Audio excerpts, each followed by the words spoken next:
Hello,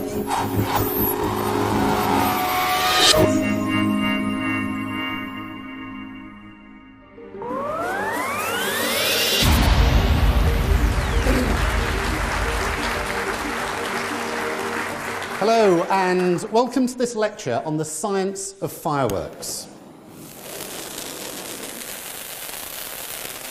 Now, fireworks are very popular, but they can also illustrate some very interesting ideas in science. This is called an ice fountain.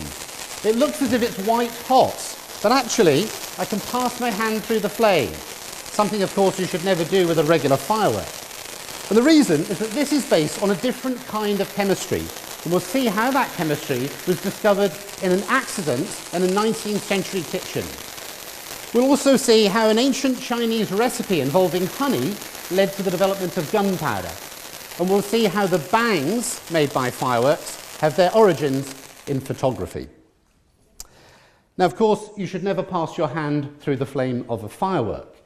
And indeed, in this lecture, please do not try to copy any of the demonstrations that you see at home afterwards.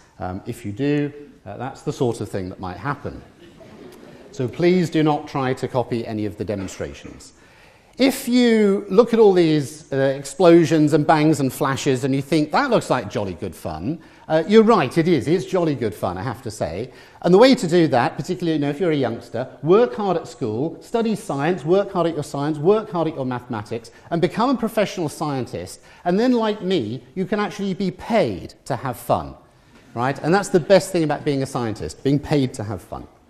Okay, so with that, we'll make a start. And we're going to look at gunpowder, because gunpowder is used in many kinds of fireworks, as we'll see. And also, of course, at this time of the year, we celebrate Guy Fawkes Night, we celebrate one of the most famous non-explosions in history, and that also was based on gunpowder. So gunpowder is a good place to start. As I'm sure you know, gunpowder has been around a very long time. It has its origins in China, and this is a part of a script from about 900 AD. It's called Essentials of the Mysterious Way of the True Origin. And in this script, it says, some have combined sulfur with saltpeter and mixed them with honey and heated them so that flames have burst forth, even to the point of reducing their houses to cinders. So even in 900 AD, people were saying, don't try this at home. Okay, now we're not at home, we're in the chemistry department, so I thought we would give this a go. So in this pot, I have a mixture of saltpeter, which the chemical name of saltpeter is potassium nitrate. So this is potassium nitrate mixed together with honey and sulfur. So it's a lot of sticky yellow stuff. And I'm going to follow the instructions from the Chinese script, and we're going to heat this, and we'll see what happens. So I'm going to put that in the stand, and we'll light the Bunsen burner. Now we'll have the light stand for this, and we're going to start to heat this mixture, and we'll see what happens as we heat it. So nothing much happening just yet, but inside that pot the honey will be melting and it'll be sort of running together with the saltpeter and the sulfur, and as the temperature starts to build up, something interesting is happening. A sort of very primitive kind of firework. So we're seeing some combustion, some chemistry going on, we're also seeing some smoke being produced, and we'll talk about that later. And so the sort of very early kind of firework, if you like. But it certainly wasn't an explosion. We think of gunpowder as an explosive. We think of gunpowder as making a bang, and that certainly didn't make a bang. Not only that, we actually had to heat it. We had to heat it for 10 or 20 seconds to get a reaction going. And that's not very good for making fireworks. And the problem, of course, is that that contained honey, and honey contains water. And usually water is not a very good thing to put into your pyrotechnic mixtures. So the real breakthrough came when somebody discovered that you could replace the honey with a different ingredient, in particular with charcoal. And so this leads us to the three ingredients of gunpowder. We can just have a look at these here. So we have the saltpeter, or the potassium nitrate, and that's just this white crystalline powder. We have charcoal, which is this black powder. You're familiar with charcoal. It's the sort of stuff you get on bits of partly burned wood, the black stuff. And this lovely yellow powder, this is sulphur. Okay, so those are the three ingredients then of gunpowder. And let's just have a little look at those ingredients in turn. We'll start with potassium nitrate. Now, potassium nitrate is a chemical compound of potassium and nitrogen and oxygen. And we can think of it as a very concentrated form of oxygen. So when a piece of paper burns in the air, it's undergoing a chemical reaction with the oxygen, which is about 1/5 of the air. But the air is very thin, and potassium nitrate contains a very concentrated form of oxygen. In fact, we call it an oxidizer. And so what I've done is to dissolve some potassium nitrate in water, and I've painted a shape on this piece of paper. I've allowed it to dry, and if I just light this, right, we can see the shape beginning to emerge there. What's happening is that where I've painted the potassium nitrate, it's reacting with the paper. It's undergoing combustion, but the oxygen is coming not from the air, but from the decomposition of the potassium nitrate. So the potassium nitrate is acting as a source of oxygen. Now, can anybody see what shape? What is it? K. Right, K. It's the letter K. Why have I chosen the letter K? Who knows? So definitely to do with chemistry. Yes. Any other thoughts? Last letter of firework. Last letter of firework. That's a great answer. There's a more sort of chemical answer. Brilliant. It's the symbol for potassium. K is the symbol for potassium, and so this is potassium nitrate. So potassium nitrate then is the source of oxygen for the combustion processes that go on in fireworks. So that's potassium nitrate. The second ingredient is charcoal. Now, charcoal is made by taking wood and heating it in the absence of air, and it decomposes into sort of black material, and that black material chemically is mostly carbon. So let's just have a little look at carbon. This is a model of a very interesting and useful kind of carbon. It's diamond. So each of these black spheres represents an atom of carbon, and in diamond they're arranged in this very rigid lattice structure. So diamond is a very hard material. Here's another kind of diamond. This is called, another kind of carbon. This is called carbon-60, or a buckyball. It has 60 carbon atoms in a sphere with these lovely pentagons and hexagons, just like a football, and somebody won the Nobel Prize for discovering that. But the most common and the most, I suppose, mundane form of carbon is called graphite. So the lead, the so-called lead in your pencil, is not made of lead at all, it's made of graphite. And in graphite, the atoms are arranged in these sheets, and the sheets can kind of slide over each other. So it's a very soft material, very, very different from diamond. And charcoal, right down at the atomic level, is really mostly graphite. But there's something else that's rather special about charcoal, and we'll come back to that in a moment. And the third ingredient is sulphur, that lovely yellow powder. And sulphur has the property that it has quite a low melting point, and sulphur is there to help the combustion. So the gunpowder burns much better if we include some sulphur. Okay, so we know the ingredients of gunpowder then. We've got potassium nitrate, charcoal, and sulphur. But before we can make some gunpowder, we need to know the proportions. What proportions should we mix these ingredients together in order to make really good gunpowder? Well, to understand that, what we're going to do is first of all look at some much simpler chemistry. We're going to simply look at the reaction between hydrogen and oxygen. So does anybody know what happens when hydrogen reacts with oxygen? Any? Yes? Excellent. So when hydrogen reacts with oxygen, it forms water. Something else is also released when that happens. Anybody know? No, any other guesses? Not quite. Something else happens when we combine hydrogen and oxygen. I tell you what, we're going to do it and we'll find out, okay? We'll find out what happens when we combine hydrogen with oxygen. But let's just have a look first of all at what happens to those molecules. So on the left here is a molecule of hydrogen. It has two hydrogen atoms joined together, bound together in the molecule. Another molecule of hydrogen at the right, and in the middle is a molecule of oxygen, and that has two atoms of oxygen. Now, if we give a bit of energy to this, we can break those bonds. That bit of energy is called the activation energy. So we provide a bit of energy, it breaks the bonds, and then the atoms can rearrange themselves and they can form new bonds. And as somebody said earlier, they form water. So water is H2O. And when those new bonds form, that releases a great deal of energy, much more than that little bit of activation energy that we put in. So the other thing that happens when hydrogen combines with oxygen, it makes water and it releases energy. And so here is the way we'd write this as a chemical equation. It says, so H2, H with a little 2 underneath, is that molecule of hydrogen with 2 atoms of hydrogen. So 2 molecules of hydrogen combined with 1 molecule of oxygen to make 2 molecules of water. So the prediction then is that the best reaction between hydrogen and oxygen will happen when we have twice as much hydrogen as oxygen. So what we're going to do is a little experiment to test that theory. So Chris has been filling some balloons with various mixtures of hydrogen and oxygen. And what we're going to do is set fire to these, and then we'll compare them to see how fast they react. And you'll notice that I've got a pair of ear defenders, and that's because my prediction is they'll react really rather well, and we'll get quite a loud bang from some of these balloons.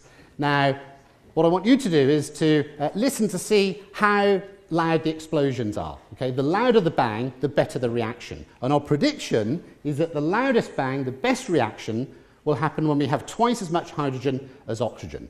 Now I'm going to wear ear defenders. You might like either to put your fingers in your ears or just cover your ears with your palms.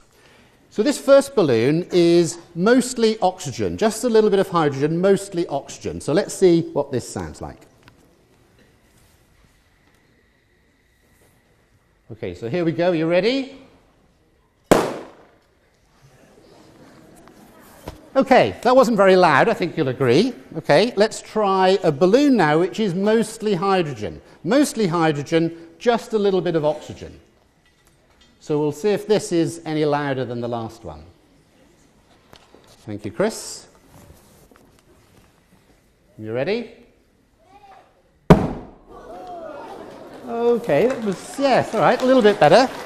All right, thank you, Chris. So that was mostly hydrogen and just a little bit of oxygen. And what we're going to do now is to try 2 parts of hydrogen and 1 part of oxygen. So the prediction is that this should be the loudest bang. So we'll see if the prediction is correct. Okay, so here we go. Okay.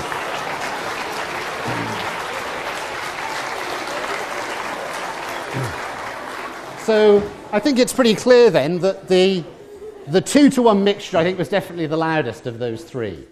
So what that says is that to get the fastest reaction, we should have the fuel, in that case the hydrogen, and the oxygen in just the right balance. There's just enough fuel to match up with the oxygen. In that case, it was 2 parts hydrogen, 1 part oxygen.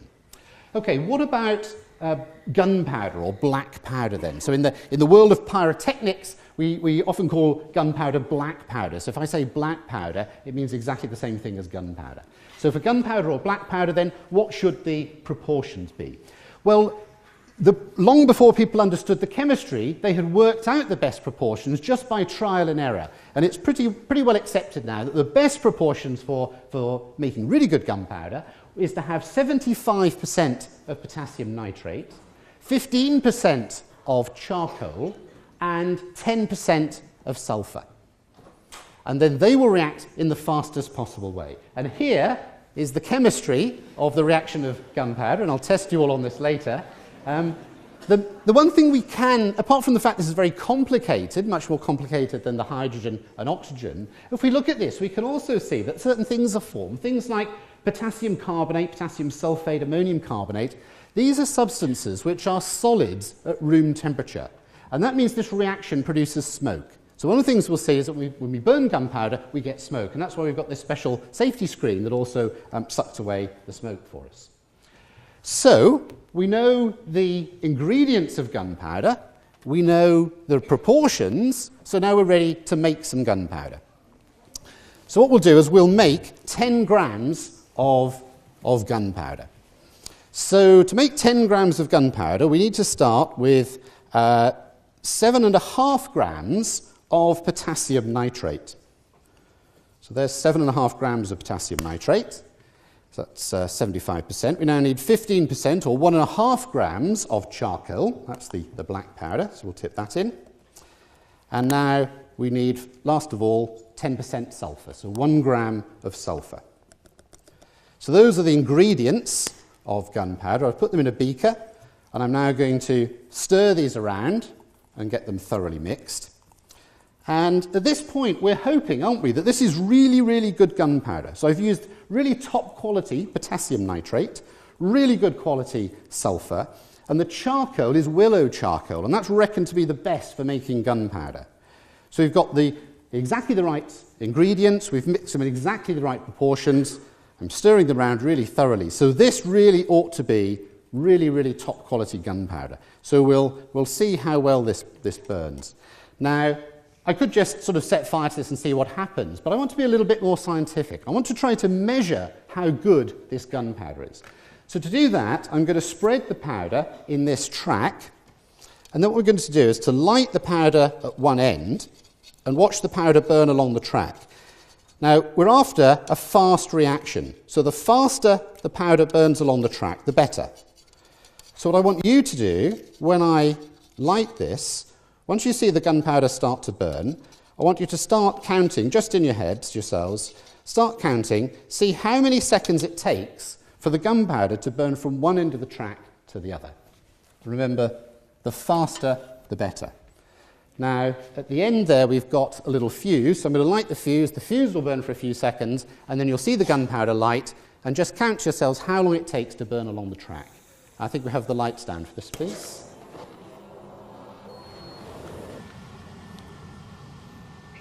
Okay, so there's the fuse burning.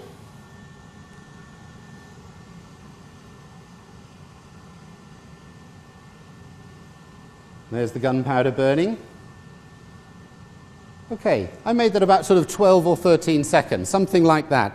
So, you know, maybe it's kind of disappointing. This is supposed to be an explosive, and it took about 13 seconds to get along the track there. So something is wrong. There's something wrong with our gunpowder. We haven't made really good gunpowder, even though we thought we were going to. And what's the problem? Well, this could be one of the problems. Imagine looking at that down a microscope. What sort of thing would we see? Well, we'd see something like this. Those fine particles are really, on an atomic scale, they're very large. We see a huge white boulder of potassium nitrate. And then some distance away, there'd be a huge sort of yellow boulder of sulphur. And these chemicals have to come into contact with each other in order to react. And there are very few points of contact. So it could be that the size of the particles has something to do with the rate of reaction. If we could somehow make these particles very much smaller and get them really mixed up well together, perhaps this would burn a lot faster. Okay, so that's the theory. We should now test the theory, and we'll test the theory using this yellow powder. It's called lycopodium. It's a natural material, and it contains a lot of fats, and it should be quite flammable. So what I'm going to do is to put a little bit of this lycopodium on the dish, on the plate here, and we'll see if we can set fire to this. Okay, so I'm just going to try and set fire to the powder. And it's sort of burning. We're getting a bit of a flame. I've got a little flame there. It's just burning. I don't know if you can see, there's a tiny little flame. Not very spectacular, I think you'll agree. And the reason, of course, is that the burning of the lycopodium is a chemical reaction between the powder and the oxygen from the air. And that reaction can only occur with the air comes into contact with the powder, and that's only at the surface. So our theory is that if we can get a much better mixing between the fuel and the oxygen, we'll get a much faster combustion. So we're going to test that now by burning some more lycopodium, but this time we're first of all going to mix the lycopodium thoroughly with the air, and then we're going to light it, and we'll see if it burns a bit faster. So in this tube is some lycopodium, and I'm going to puff some air through the tube, and we'll see if we get a slightly faster reaction this time. Okay. Thank you. Okay, so that suggests then that to make our gunpowder burn a bit faster, what we need to do is to mix the ingredients together rather more thoroughly. So let me show you then how commercial gunpowder is made.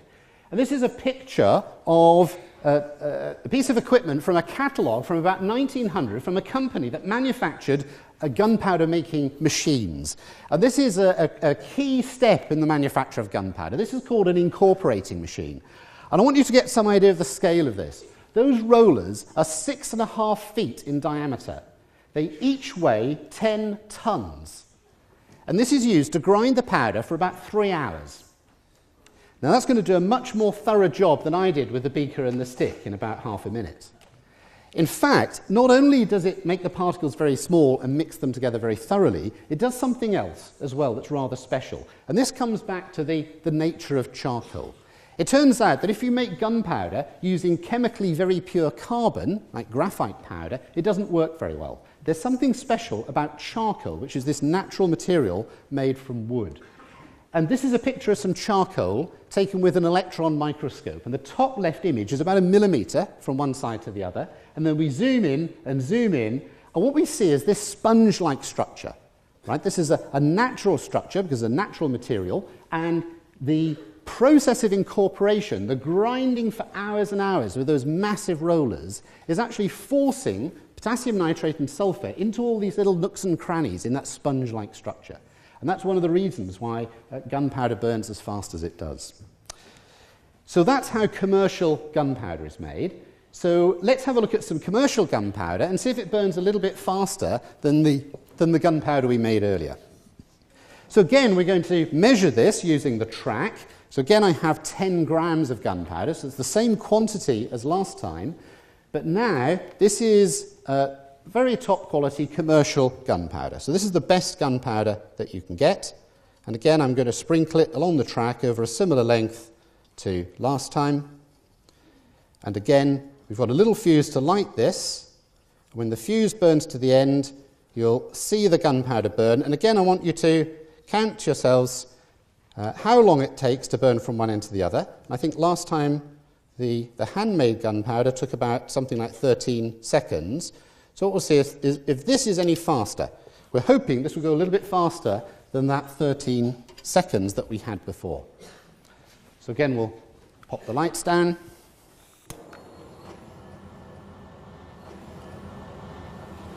Okay, so there's the fuse. And start counting once you see the powder burning. Okay. So, just a little bit faster.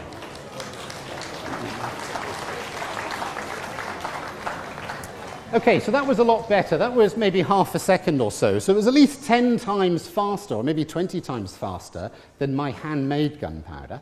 So much, much better. And that's as good as gunpowder gets.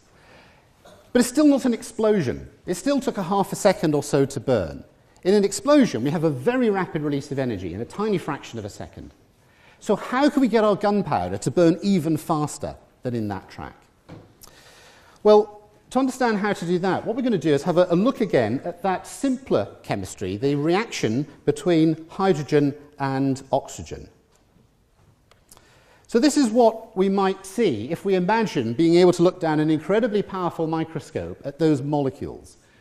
The white molecules here are molecules of hydrogen. Remember, 2 hydrogen atoms stuck together to make a hydrogen molecule. And the red ones are oxygen molecules, 2 oxygen atoms stuck together to make a molecule of oxygen. Now you see they're all moving around. Now that's heat.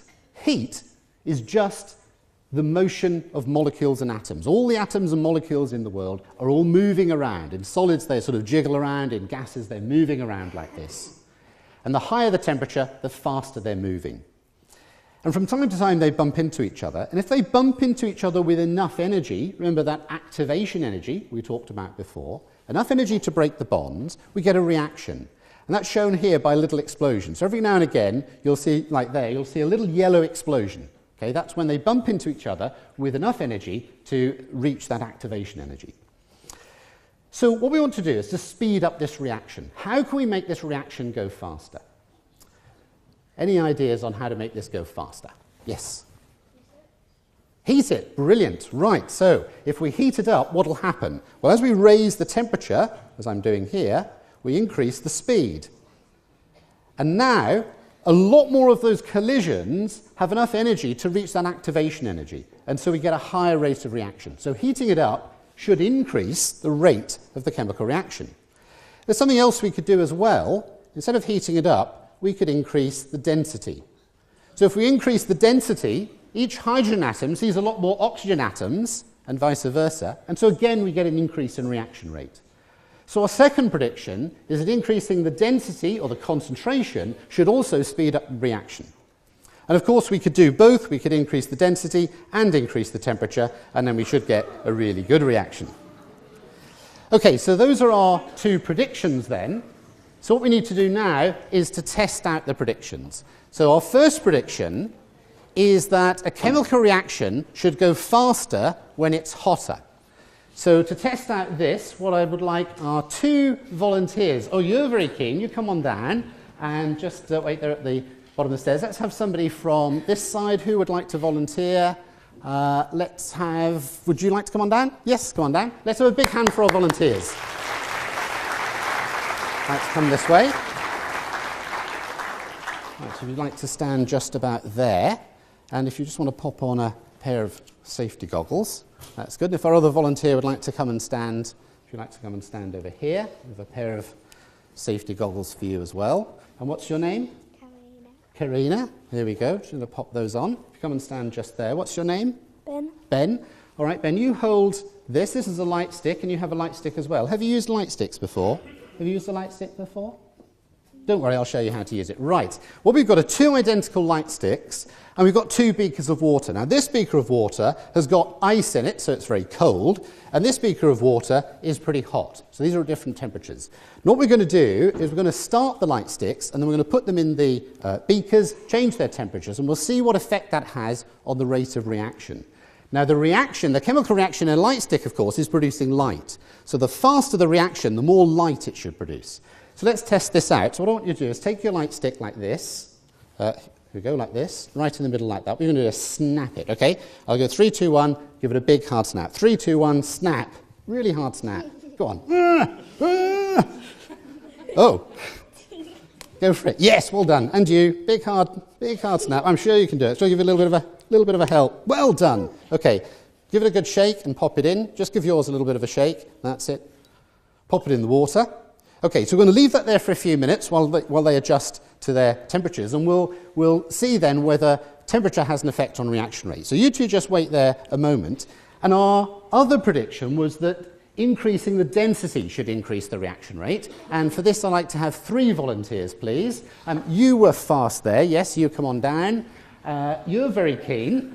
And let's have somebody from over here. Yes, why don't you come on down? So have a hand for our volunteers, please.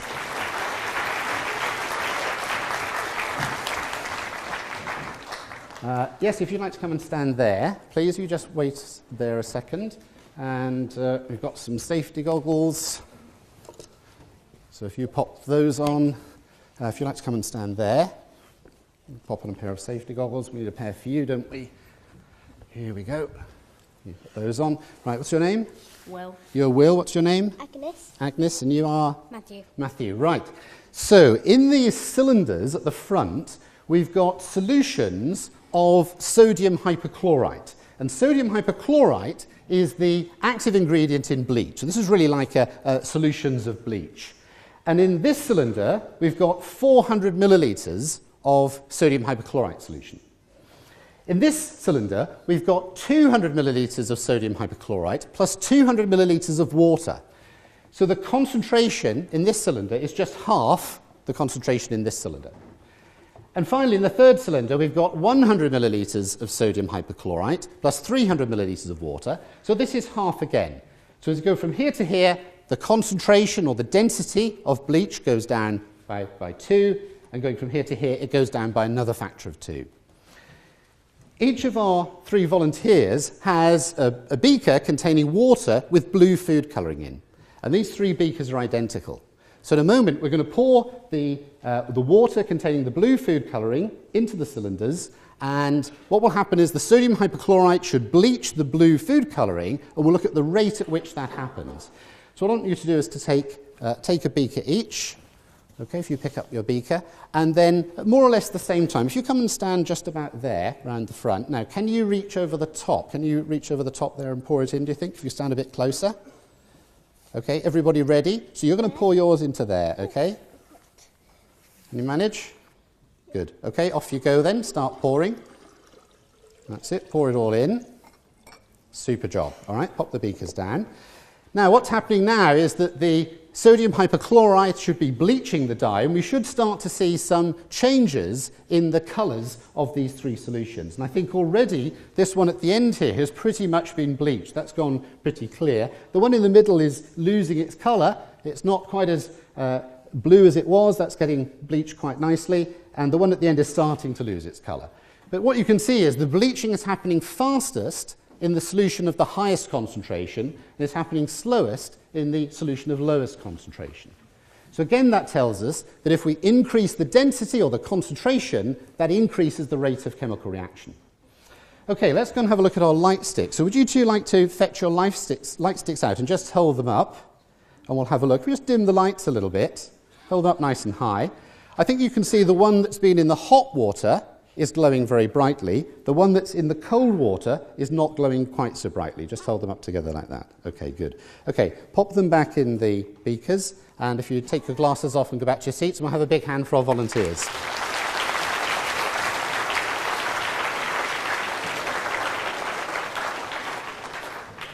Okay, so we've got two predictions there, which were confirmed by experiment, which tell us that a reaction will go faster if we raise the temperature, and it will go faster if we increase the density.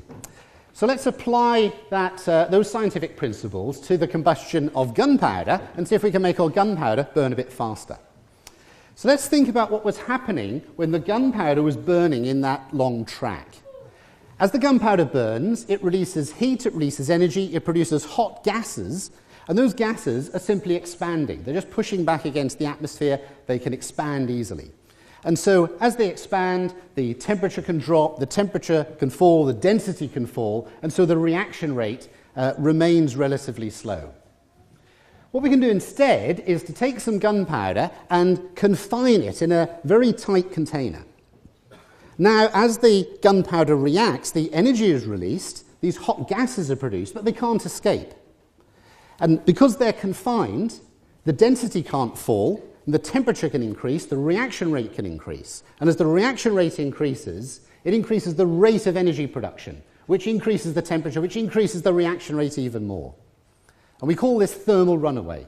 And our prediction then is that if we confine the gunpowder, we should get this rapidly increasing reaction rate, leading to a fast reaction. So again, we're going to try that out. In order to do that, I've actually reduced the quantity of gunpowder from 10 grams down to just 1 gram, for reasons which will become apparent. And this time, the 1 gram of gunpowder is in this cardboard tube, which is tightly bound up. So it's in a very tight, strong container. And I'm going to put my ear defenders on for this. And again, you might wish to cover your ears at this point as we test out this theory. So this is 1 gram of gunpowder, tightly confined now.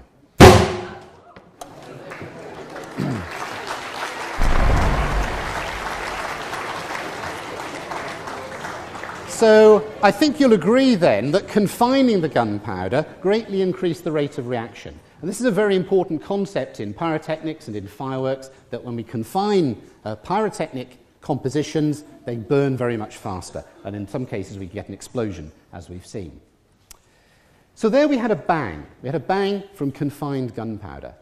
Now, if we actually want to make bangs deliberately, as often we do in fireworks, using gunpowder and confining it is not very convenient. We have to use quite a lot of gunpowder, and we have to have big, strong containers. It's not a very good way of producing bangs. So although gunpowder is very important in fireworks, and you'll find out why in a moment, we don't use gunpowder to make bangs. We use a different kind of chemistry. And the chemistry for this goes back a long way. In fact, it goes back to the world of photography, the very early days of photography, before we had digital cameras and so on, when chemicals were used to do photography, and also chemistry was used to produce light. Because often you want to take a photograph indoors or at night time, and you need some artificial source of light. And it was in the days before electric light, and so people had to find an alternative. And they discovered that if you burn certain metals, they'll burn with a very bright light. And so this is a piece of magnesium, a little strip of magnesium, I'm going to set fire to this now, and it'll burn with the oxygen in the air, and you'll see it produces a bright light. In fact, you may not wish to look directly at this because it really is extremely bright. So this just takes a moment or two to get going. And there it is, burning away. So there's the magnesium burning with the oxygen in the air, and that white smoke is magnesium oxide that's being produced. Okay, and you see that very bright light. And so that could be used for taking photographs. Now, although the light is very bright, that was burning quite slowly. And usually when we want to take a photograph, we want the photograph to be very fast because we want to stop any sort of motion. We don't want any blurring. So we want to get that light released much more quickly. And so photographers developed something called flash powder. And flash powder, again, is based on burning of metals. But now we use that idea of an oxidizer. That is a solid material containing concentrated oxygen that can burn with the metals. And so what I'm going to show you now is quite an old recipe for flash powder that was used in the early days of photography. And it's based on powdered magnesium. You just saw magnesium burning. And also another metal, aluminium. So when aluminium is in the form of a very fine powder, it can also burn. It also produces a very bright light. And this time we're using a more powerful oxidizer. It's called potassium perchlorate. But again, it's a compound that contains a lot of oxygen. And so the oxygen from the potassium perchlorate will react with the magnesium and the aluminium, and what we'll get is a bright flash. Now again, this is extremely bright. I recommend that you do not look directly at this. Instead, just look at your friends or look at some other part of the auditorium. We'll put the lights down and we'll see if we can get a nice flash from this. Okay, so when the lights are down, here we go. Okay.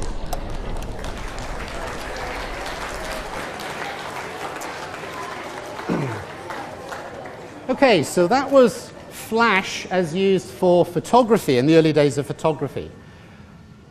Now, the chemistry of that was rather different from the chemistry we used with the balloons. With the balloons, we found that the fastest reaction happened when we had just enough hydrogen to balance the amount of oxygen.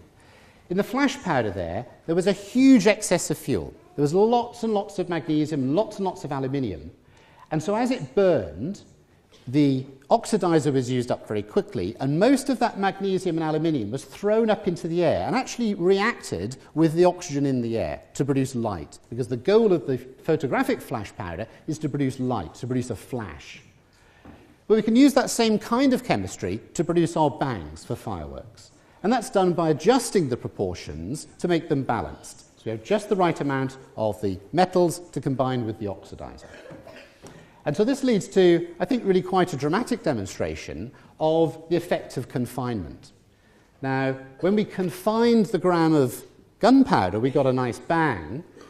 But you might have been thinking, well, all that was really happening is the pressure was building up slowly and building up, and then the container burst.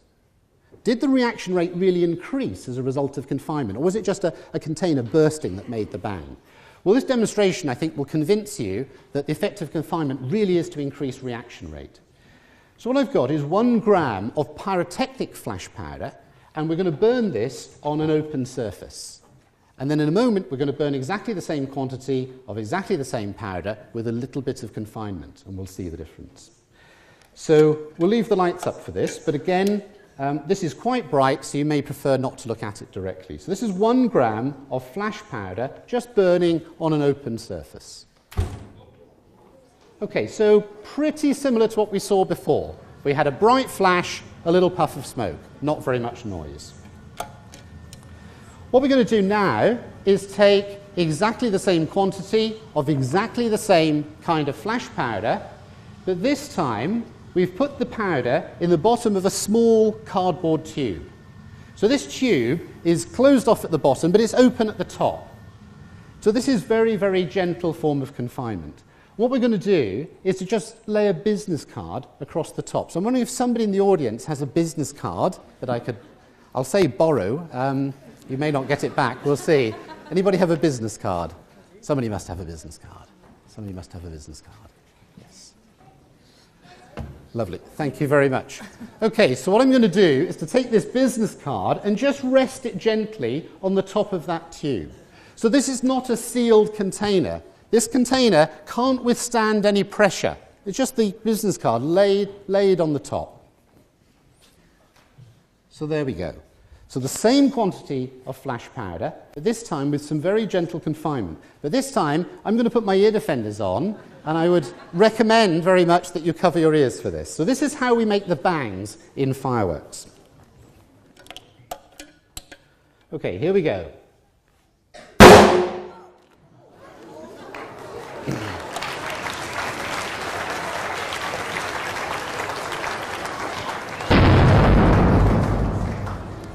Okay, so I think that convinces you that a little bit of confinement really does accelerate the reaction.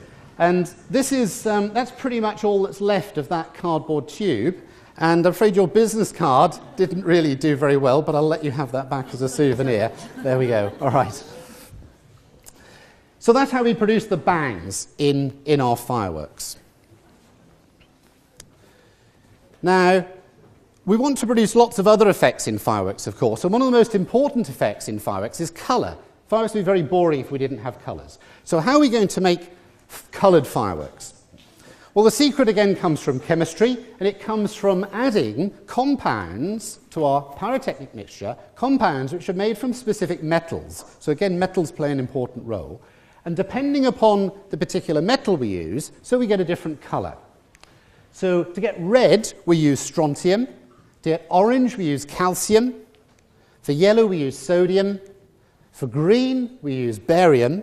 For blue, we use copper. And to get a white flame, well, we've seen how to do that. We can use magnesium or aluminium. And there's another metal called titanium, which is also very good. In fact, the ice fountain that you saw at the beginning had little particles of titanium, and that gave those lovely branching white sparks.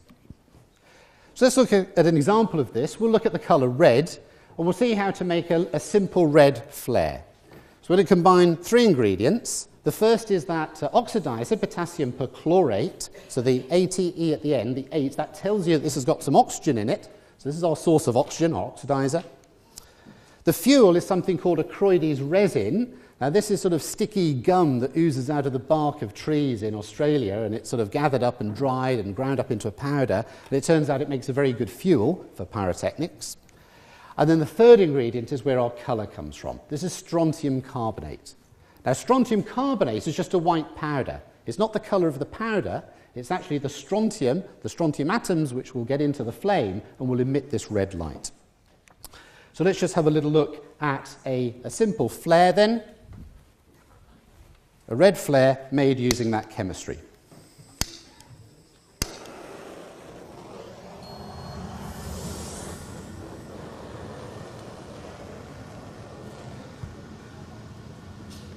So a lovely red colour caused by strontium, and any time that you see a firework producing a red colour, you can think to yourselves, yes, that's produced by strontium. Okay, so we've seen how to make bangs, we've seen how to produce colours. What we really want to do is to make fireworks. So let's see how fireworks are made.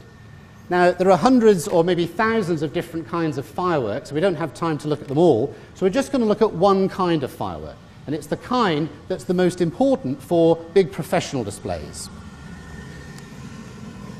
And this firework is called a shell. This is an example of a shell, and the shell goes into a tube. The tube is called a mortar.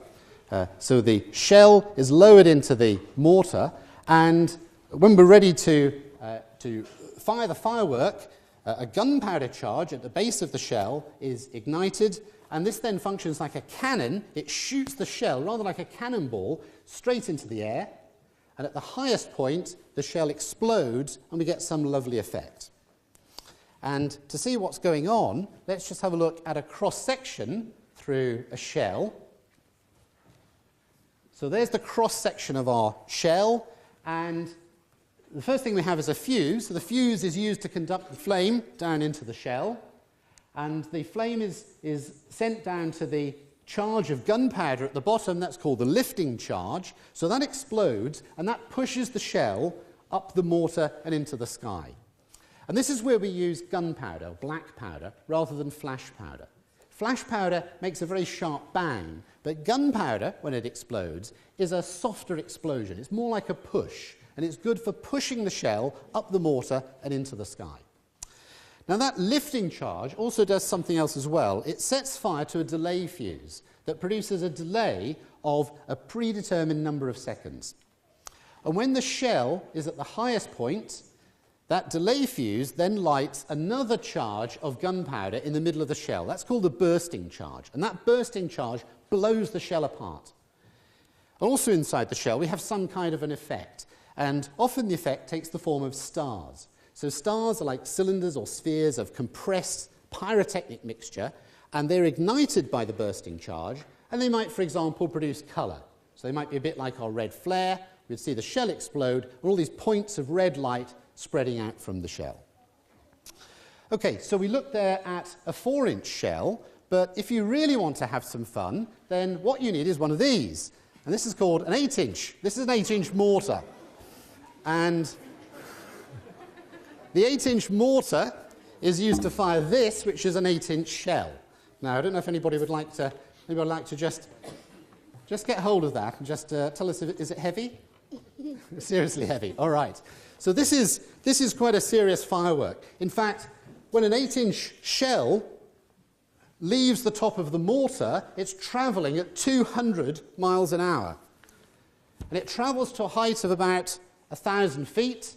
And when it explodes, the diameter of the explosion is about 800 feet. And so this is a picture of a ground test of an 8-inch shell. There's the explosion. And if we zoom in on that small rectangle, we see a little smudge. That smudge is a 17-foot long, 1-ton truck. Just to give you an idea of the scale. Okay, so you're thinking, these look like a lot of fun. Where can I buy one of those? And that leads us on to a discussion of the categories of fireworks. So there are 4 categories of fireworks. Category 1, indoor fireworks. Fireworks designed for use indoors. Category 2, garden fireworks. So if you buy a firework designed to be used in the garden, somewhere on the side of the firework it will say Category 2. And these can be viewed safely from a distance of at least 5 meters. Category 3 are called display fireworks. This is if you're having a big display in a park somewhere. These are larger fireworks, so you need to be further away. You need to be at least 25 meters away from a Category 3 firework. But shells, all shells of any size, fall into Category 4. And Category 4 are professional fireworks. These are not on sale to the general public, and I think you'll understand the reason from that photograph. There are no size restrictions, but they're not available to the general public. So all shells are Category 4. So shells are really the most important kind of firework for those big professional displays. And that's why those displays can produce these tremendous effects in the sky that you really can't achieve with the kinds of fireworks that you can buy in the shops. So the shell, of course, has to be ignited somehow, and it's ignited by this fuse. And fuses are very important in fireworks because we need to be able to set the firework off when we're some distance away. So we either need a delay or some way of lighting a firework that's some distance away from us. So let's just have a look at some different kinds of fuse. So first of all, we'll look at something called black match. Now, black match is a very old-fashioned, very primitive kind of fuse. It's no longer used today very much. But it's just a piece of string that's been coated in a sort of paste of gunpowder and water and allowed to dry. So when we light this, the gunpowder will burn along. And that gives us a little bit of a delay. We can light the fuse, and then we can get some distance away, and then the firework will go off. So that's a very old-fashioned kind of fuse. It's not a very good kind of fuse because sparks can jump ahead. And so you can't really tell how quickly it's going to burn. That's not very good. And if you've got 2 pieces nearby each other, the flame can jump from one to another. And if it gets damp, it will stop working completely. So that black match is not really used today, except in one application. And that's in things like shells, this leader on the shell, or any situation in which we want to transmit a flame very rapidly. So if we've got lots of fireworks and want them all to go off at the same time, we need a fast-burning fuse. And the way we can make a fast-burning fuse is to use that idea of confinement. We're going to take the black match, but this time we put it inside a loose-fitting paper tube, and now as the match burns, the flame can't expand, it's pushed along the tube, and that increases the speed of burning.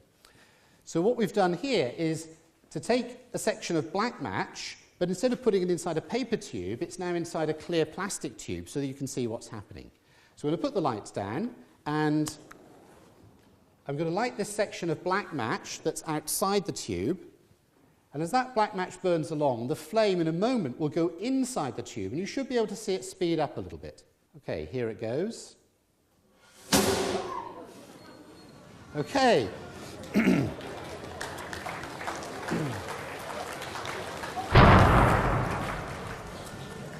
So that's quick batch. That's how we get a flame from one place to another very rapidly. Now, what about if we actually want to produce a delay? What do we do if we want to light a fuse, wait a while, and then have the firework go off? Well, black match is not very good, as we've seen. When I was a youngster, fireworks used to have blue touch paper. That's just like that fire writing we did earlier. Blue touch paper is paper that's been soaked in potassium nitrate solution, allowed to dry, and when you light it, it smoulders along. Again, it's very primitive fuse. It's not very good. So these days, if you look at a firework, you'll see a little piece of green fuse, and this is called visco, and this is much better. And this is really just a tube containing compressed gunpowder.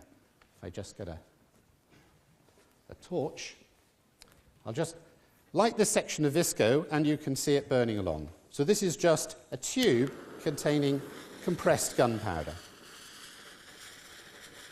And so there it is burning along. It burns at a nice steady rate, and it makes a very good safety fuse. Okay, so that's visco. But the problem with things like visco, they put a sort of lacquer on to try to make it waterproof. But if it gets wet, it's going to stop working because it just contains gunpowder. Gunpowder doesn't work when it gets wet.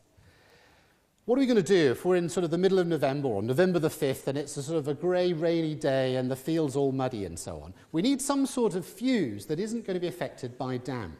And we can use this. It's called plastic igniter cord, or PIC. And it actually has a waterproof plastic coating with a pyrotechnic composition down the middle. And this piece of PIC has actually been sitting in this bath of water for a few hours, and I'm going to light it, and we'll see if it can continue to burn even underwater. So there it is burning away in the air. And now the flame's going into the water, and hopefully it will continue to burn. I think you can just see. It's burning away underwater, and in a moment, we hope, the flame will appear. Yes. Okay, so that's plastic igniter cord. But the trouble with all of these things, they all involve fire and flame, and they're all a little bit primitive in some way. If we want a nice modern firework display, we need a lot more control over the setting off of the fireworks. And so we don't use PIC and visco and that sort of thing anymore. We do everything electrically. In fact, you saw a couple of demonstrations there, which I set off by pressing a button, and that was done using an electrical igniter. So I'm just going to show you an electrical igniter now. It looks just like the head of an ordinary match, just a little red bead, but it has these wires coming out of it. And when we apply voltage to the wires, it produces a little burst of flame. So if you just look carefully at that match, I'll show you what that looks like when we apply a voltage. Okay, I mean, not the most spectacular demo of the lecture, but it shows you how we can set fire to something electrically. And that's how modern professional firework displays are fired. They're all fired electrically. So here are some photographs from a professional fireworks display. This is one that I helped set up a couple of years ago. What you see here are those mortars, and they're all clamped into racks to keep them very rigid. And this firework display was done in a very long field with the audience sort of at right angles to the field. And we had 10 stations all the way along the field, and this was one or part of one of those stations. So you can see a lot of different mortars. Now each mortar has its own shell, and each shell has its own electrical igniter. And what that means is that the field is also full of bundles of cables, thousands and thousands of cables running from all of these igniters. And these igniter cables all go into these kind of junction boxes which are placed in the field at various intervals. And big cables from the junction boxes then go back to this central controller. And the central controller is plugged into a laptop computer, and it's actually the computer that's going to fire the display. So on the right-hand side there, each row is a separate igniter, a separate effect. And the timing of those is timed down to 1/100th of a second. So now we can do very, very precise effects. The display could even be set to music. We can produce very precise effects which depend upon very accurate timing of individual fireworks. So once you've done all the hard work of setting this up, all you have to do is press the red button and then sort of put your feet up and watch the display. So that's how modern professional firework displays are fired. Okay, so we've seen in this lecture a number of effects. We've seen how to make bangs, we've seen how to make colours, but there are hundreds of other effects that we can produce using interesting chemistry to help us produce an interesting fireworks display. And I'm going to show you 3 of my favourite effects. And the first effect is called crackle. And crackle is a widely used effect. It's when you get an explosion followed by, or a bang, a shell, followed by thousands of little cracks or explosions all going off at the same sort of time. And that's produced using a particular type of star called a crackle star. And I've got one here. I don't know if we can bring the camera in and have a look at this. So it's just a little cylinder of a material that's rather like compressed gunpowder. But embedded within the black powder are some little brown lumps, and those are the crackle composition. When one of those lumps is ignited, it cracks with a sharp bang. And so when the star burns, we'll get a series of little cracks. And now if you imagine a shell with hundreds of these in, we get thousands of little explosions, all happening in very quick succession. So let's see what happens when we set fire to this.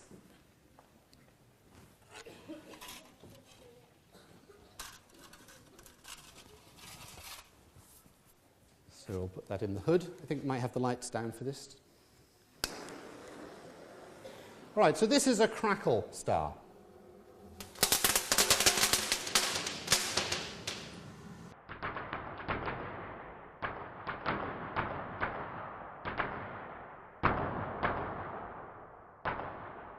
Okay, so that's the first effect. That's crackle. That's very widely used. You'll hear crackle at most fireworks displays these days. Now, the second effect that I rather like is a more subtle one. It's called strobing. And a strobe shell, you get an explosion and then lots of twinkling light, little lights going on and off in the sky. It's rather pretty. And this is a picture of the explosion of a strobe shell, and it's a long exposure. This is a photograph taken over a period of several seconds. And if we just zoom in, what you can see are these trails in the sky. What's happening is that each of the stars is actually blinking on and off. It's flashing on and off. Now, instead of showing you a strobe star, I'm going to show you a ground firework that uses the same chemistry and has the same strobing effect. And so we'll put the lights down for this.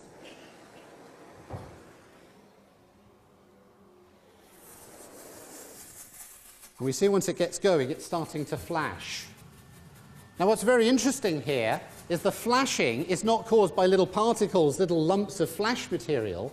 This is just a single pyrotechnic composition. The flash is caused by some very complex chemistry.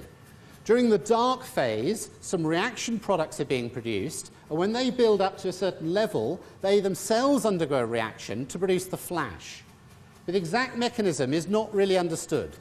So even though fireworks are perhaps 1,000 years old, there are still aspects of the chemistry of fireworks which are not fully understood, which are the subject of research and experiments, and people are still publishing papers on various theories of why this strobing effect should occur.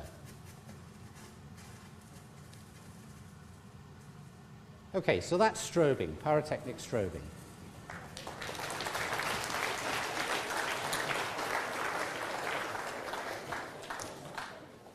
So the third effect that I wanted to talk about is, again, a very familiar effect. It's the whistle, the pyrotechnic whistling sound. So how is that done? Oh, we have some sound effects. Good. Right, I'll make a pyrotechnic whistle in a minute. I bet it's louder than all of your whistles put together. We'll see. So how does it work, first of all? So a whistle is made from a cardboard tube, which is sealed off at the bottom, and then on top of the base, we put some pyrotechnic composition, and that composition burns from the top downwards. So as it burns, the length of tubing between the top of the composition and the open end of the tubing, that length will increase as the composition burns down. Now that tubing acts a bit like an organ pipe or a musical instrument. the tubing produces a note at a particular pitch or a particular frequency which depends upon the length of that tubing. So as that length increases, the pitch of the note will fall. And I can illustrate that using a toy whistle. So this whistle has a transparent wall and it has a piston inside that I can move up and down. What I'll do is I'll play the whistle, and as I do it I'll move the piston down and we should hear the change in the note. Okay, so you hear the note falling. So the same thing happens with a pyrotechnic whistle. So here's a pyrotechnic whistle. This is actually fairly loud, and it lasts for about 5 or 6 seconds. And what I want you to see is if you can notice the pitch falling as it burns.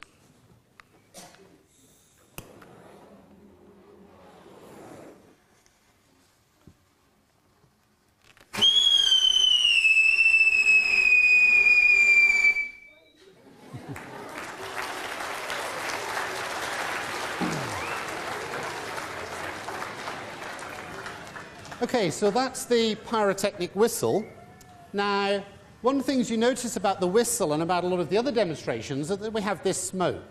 And that's because the chemistry produces reaction products which are solids at room temperature, and that's the cause of the smoke. And the smoke can be a good thing because sometimes it can reflect the colours and help you see the coloured light more clearly, but it can also be a problem. In a long display with lots of effects, the smoke can build up in the sky and it can start to obscure the effects. And of course, if you want to set off pyrotechnics indoors, then smoke can be a particular problem. So is there a different kind of chemistry that we could use that would do away with that smoke? Well, there is, and there's a very interesting story about how this was discovered. So this is a chemist, Christian Friedrich Schönbein, who was quite a famous chemist. He made some important discoveries. He was also a very enthusiastic chemist, because as well as doing experiments in his laboratory, he liked to do experiments at home on the kitchen table.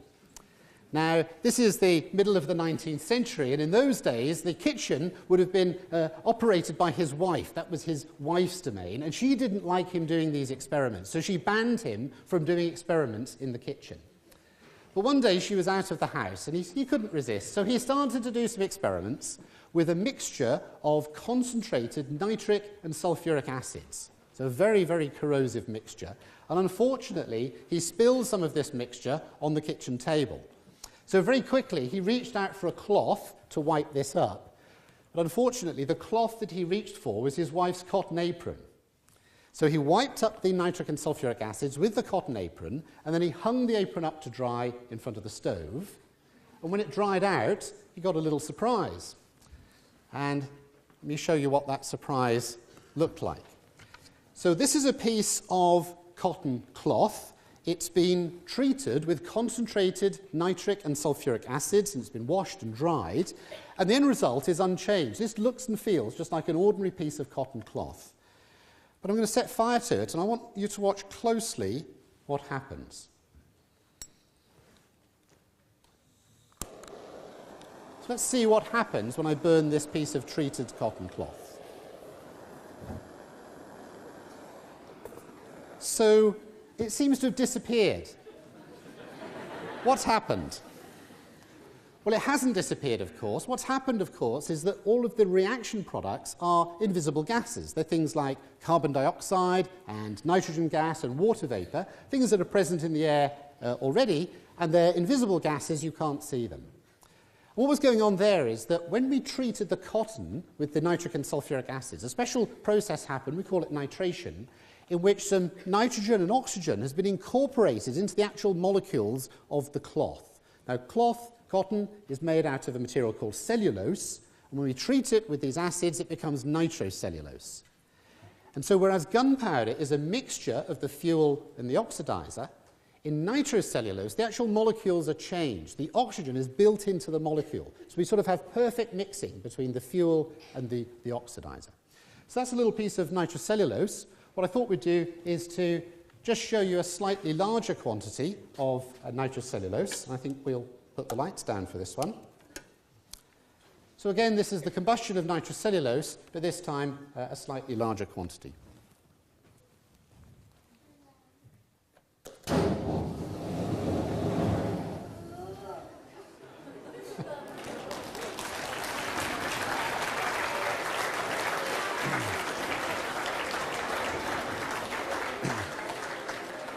Okay, so that's nitrocellulose. Now, one of the nice things about fireworks is that we can combine effects. We can take two ideas and we can combine them together to produce a new effect. And so we could take the idea of nitrocellulose and we could combine it with the chemistry we learned about colours, how to produce colours. So let's just remind ourselves of how we produce colours in pyrotechnic chemistry. And this time, instead of using the chemical names of the metals, I'll use their symbols. So for red, remember we use strontium. For orange, we use calcium. For yellow, we use sodium. For green, we use barium. For blue, we use copper. And if we want to make a complete rainbow, then if we're careful with the chemistry, we can get a purple colour by using a combination of strontium and copper, and that will give off a mixture of red and blue light, and we'll see that as purple. So let's just see what happens then when we combine nitrocellulose with this colour chemistry. So again, I think we'll put the lights down for this. So this is a combination of nitrocellulose and colour chemistry.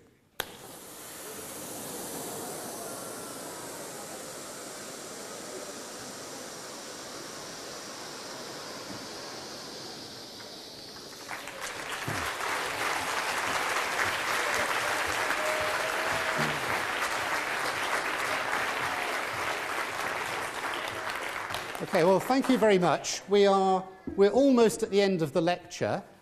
We probably need to go out with a little bit of a flourish, don't we? But before we do, just a couple of things. First of all, I'd just like you all to join me in saying a very big thank you to someone special, someone who's put in a huge amount of effort to helping to set up this lecture and also to deliver the lecture, and that's Chris Brackstone. And just before we finish, I just want to go back and have a look at those light sticks. Now remember, our prediction was that a higher temperature would produce a higher rate of reaction. And so we saw the hot light stick was glowing more brightly than the cold light stick. Now that was about half an hour ago, so let's see what's happened in the meantime. So this is the cold light stick now, and this is the hot light stick. And if I put them together, you can see, well, I think they're almost just about the same brightness now. Maybe the cold one is even perhaps slightly brighter than the hot one. What's actually happening is that although the rate of chemical reaction should be higher when we have a higher temperature, because the reaction rate has been higher, it's been using up the materials faster, and so the density of materials has been falling. And so that fall in density has been lowering the reaction rate in the hot light stick, and that's been compensating for the higher temperature. And if we came back in about another half an hour, we'd find that the cold light stick was still glowing dimly, and the hot light stick has sort of burnt itself out. Okay. So that's the effect of temperature on reaction rate. So to end the lecture then, I thought, well, it's bonfire night, it's November the 5th, and it's traditional on bonfire night to sacrifice a model of Guy Fawkes. So we'll have a special model of Guy Fawkes made by Chris, and here he is, here's Guy Fawkes.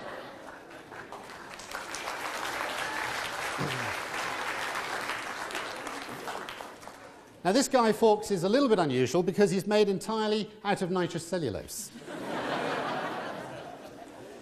Now, we need to set fire to Guy Fawkes, and so I thought what we'd do is we'd use a piece of that old-fashioned black match, because Guy Fawkes would have known all about black match. So we'll use a piece of black match to set fire to Guy Fawkes. So here's your last chance just to say goodbye to Guy Fawkes, and I'll say goodbye to you, and thank you all for coming, and have a very enjoyable bonfire night. Thank you very much. Thank you.